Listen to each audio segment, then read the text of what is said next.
I just have this image in my head of him beating people to death with the whale lore.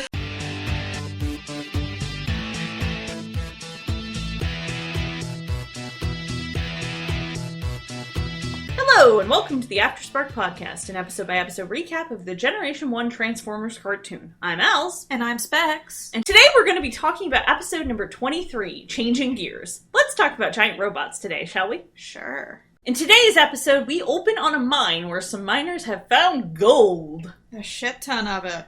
And one of them is tits out for gold. There is more apt definition than I would expect here, really.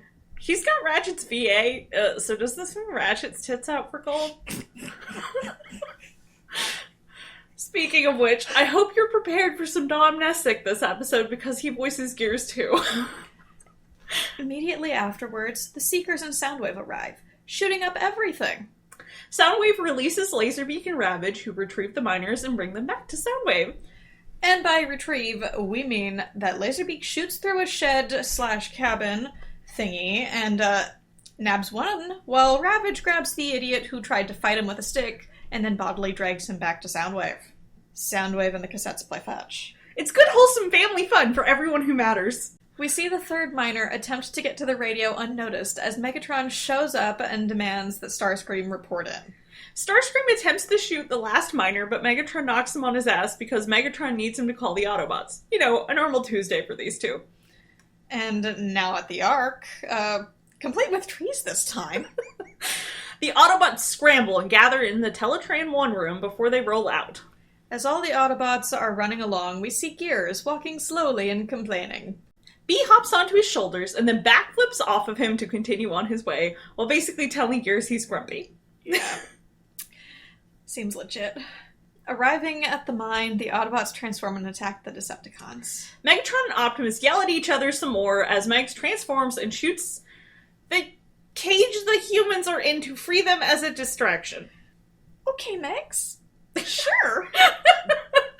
But then he transforms back into robot mode, shoots some boulders onto Optimus and company, then transforms back into gun mode and has Soundwave fire him at Gears, who is apparently their real target.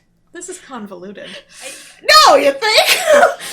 Anyway, Gears is now trapped in a hole and Starscream prepares to shoot him before being knocked down by Megatron again. That's like twice in the past 5 minutes. Literally! Megatron blabs about final victory before having Skywarp come over and fly off with Gears. And I think this just looks really silly. It looks very silly. Optimus gets up and says, "They've got Gears." Our small, angry, grumpy man. Oh no, not Gears. He's been in all of, 2 episodes. Apparently we're supposed to care about him. Are we though? Elsewhere, in a clearing somewhere, we see the Cybertronian recreation of Stonehenge. And according to Megatron, it's a solar needle. We're gonna steal energy from the sun now, finally. The Decepticons finally try solar energy, but in literally the stupidest way possible. And Gears is gonna help him do it! Gears just looks like he's in a robot playpen with electricity. This is so silly. The fact that he is significantly shorter than both Megatron and Starscream is not helping this impression in the slightest. It really isn't. When Gears is uncooperative, Megatron has Starscream freeze him with his null ray. Apparently, out of all of the Autobots, Gears has some circuit that can complete the solar needle that they need. How? But okay. Megatron removes it, and suddenly Gears is the most agreeable Cybertronian ever. Be afraid. Megatron proceeds to shove the circuit into the solar needle and begins gathering a fuck ton of energy from the sun. And lo, across the globe, all the major landmarks are subjected to earthquakes! Megatron's plan to turn the sun into a rad-ass disco ball inspires the Earth to shake what his mama gave it. Of course! That's how this works, isn't it? Apparently. The Ark is also being subjected to these earthquakes as well. Or did Mount St. Hilary just become active for the 10th damn time? The excuse for all this nonsense is apparently solar flares, because somehow solar flares somehow affect the interior of the Earth? I don't think that's how solar flares work. Neither do I. A bunch of boulders begin to fall on the Autobots. From the earthquakes. A cliff jumper must be scooped up by Ironhide before he's crushed by one of said boulders. And now all the foliage is gone.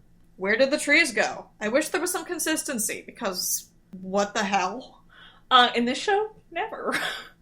And after securing the base, Optimus reaches the, oh-so-difficult conclusion that obviously Megatron's behind this. He said he'd bet his torsion bars on this. What part of their anatomy is a torsion bar?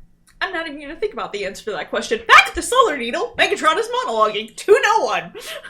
And also Gears is being super helpful right now for the Decepticons. And jutting back to the Ark, the Autobots have reached a conclusion that the sun will explode in slightly less than 2 Earth hours if they don't stop whatever it is that Megatron is doing. The Autobots proceed to roll out and head towards Africa, which is apparently where the Decepticons currently are. Ah, the reused animation. I mean, at the Solar Needle! Which I feel we should specify. The Solar Needle, there's literally just a beam of light beaming into the sun. Yes, and this is going to cause it to explode. Somehow, yeah. Anyway, at the Solar Needle, Gears is helping the Seekers gather Energon. Starscream observes that the Earth seems unstable, but Megatron tells him not to worry his pretty little head about it. This is another one of those episodes that is constantly swapping back and forth between the Autobots and Decepticons, with very little relevant information, occurring in these things, so... Yeah. So back with the Autobots, they drive past a herd of zebras before they reach a thick jungle. Said zebras, I think, disappear before entirely exiting the frame, too. That's very possible. I don't remember. Sunstreaker and Jazz hop onto the side of Prime's truck mode and proceed to use their blasters to disintegrate trees to make a road. Oh, the ecological vandalism. It's fun! And back, yet again, with the cons, Gears reflects that he should be mad at Megatron right now. Starscream tries to shoot Gears, but the shot goes awry and is reflected back on him, Megatron, and Gears, sending them flying. This is the third time this episode that Starscream tries to blast something that he should not blast. Well, this time he actually did shoot something. The other times he didn't. Yes, but it's the third time he was going to shoot something. I know it's the first time he actually shot something, but... Basically, it's the third time Megatron's had to be Starscream, no. Gears goes headfirst into poor Soundwave, knocking him over. The Autobots continue to blast their way through a jungle, making a leap over a large crevasse. Everyone makes it, but Bumblebee, who must be rescued by Wheeljack. And it feels like a super awkward scene because there's zero dialogue or screaming or anything happening here. I'm also just not sure why this scene is happening at all. It doesn't really add anything to anything that's happening. The Autobots reach the Solar Needle and attack, but their attacks reflect back on them. Tired of all the talking, Cliffjumper does what he does best, jumping into action! And our little red dumbass does manage to drop the energy shield protecting the Solar Needle. Who would win, an energy shield or one small red bot with a name that involves jumping off the stuff? And Cliffjumper's perfectly fine, of course, so, A fight proceeds to break out.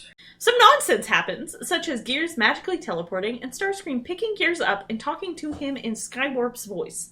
The scene changes and Gears is on the ground with Starscream aiming at him. Starscream sounds like himself, at least, again. But B runs into Starscream in car mode, getting a strike. Sending him flying. Bowling! Soundwave sends out Laserbeak and Ravage to attack B, but B ends up tossing Ravage into Soundwave, knocking the poor guy down again. And on to Megatron and Optimus. It's dancing time! I think you mean sexual tension time. Of course that's what I mean. Dancing is a courtship ritual. They're just very bad at deciding who's leading. Optimus tries to tell him that the sun will explode, but of course Megatron doesn't believe him. Megatron has belief issues. Megs picks up Optimus and chucks him through the air. Gears attempts to save Prime by shooting at one of the machines controlling the energy grid, causing the energy to go wild and nearly hit Starscream and Ironhide. Megatron transforms and then Soundwave shoots Gears using Megatron? Yes. We're 3 for 3 with Soundwave shooting Megatron today, by the way. Optimus attempts to reason with Megs about the whole, the sun is going to explode thing.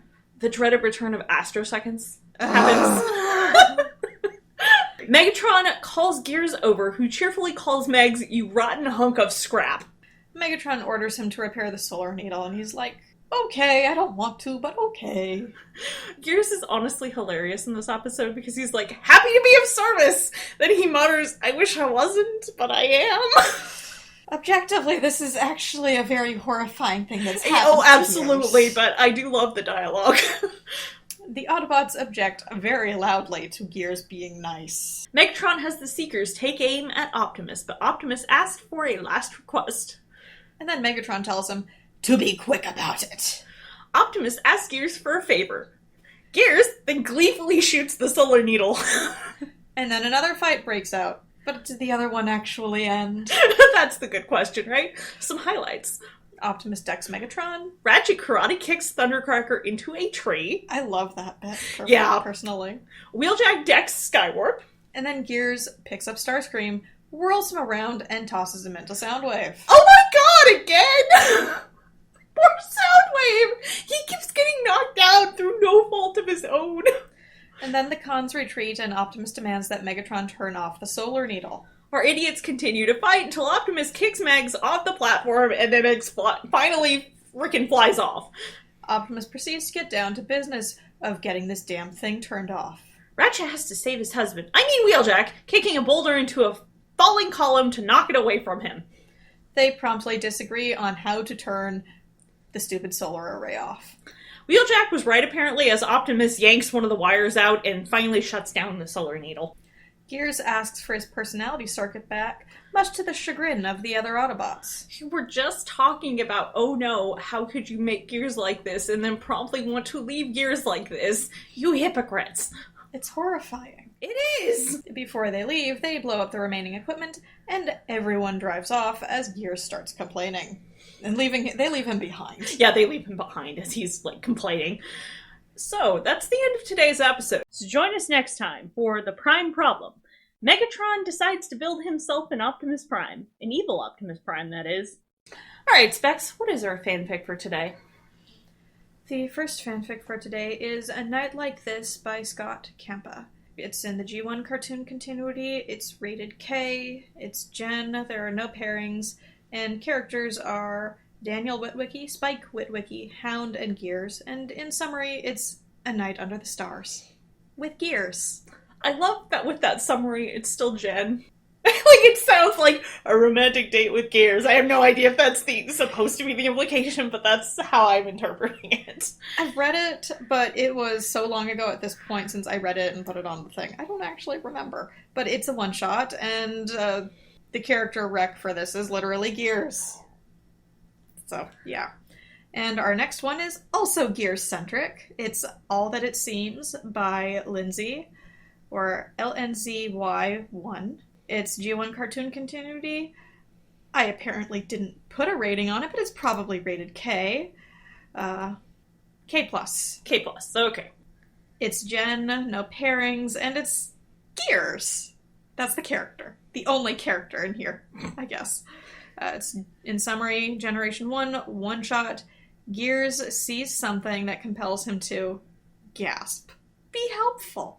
Damn his Autobot core programming and his compassion circuits to the pits.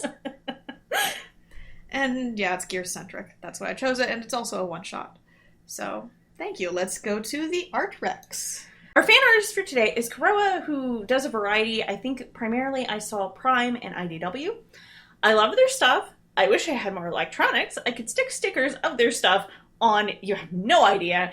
And today we have linked some lovely art of the Autobot and Decepticon badges and some motivational Minimus and Ultra Magnus posters, of which I actually own now and are up by my desk. I also may definitely own stickers of the Decepticon and Autobot logos that are on my computers. We will be posting links to their Tumblr. You can find other links on our Tumblr. And on their Tumblr, I would assume. Yes. And that just about wraps it up for us today. Remember to check us out on Tumblr or Pillow Fort as Afterspark Podcast for any additional information, show notes, or links we may have mentioned. You can also find us on Facebook and Twitter at Afterspark Pod, all one word, and various other locations by searching for Afterspark Podcast, such as AO3, iTunes, Google Podcasts, Stitcher, and YouTube, just to name a few. Till next time, I'm Specs. And I'm Els. Toodles!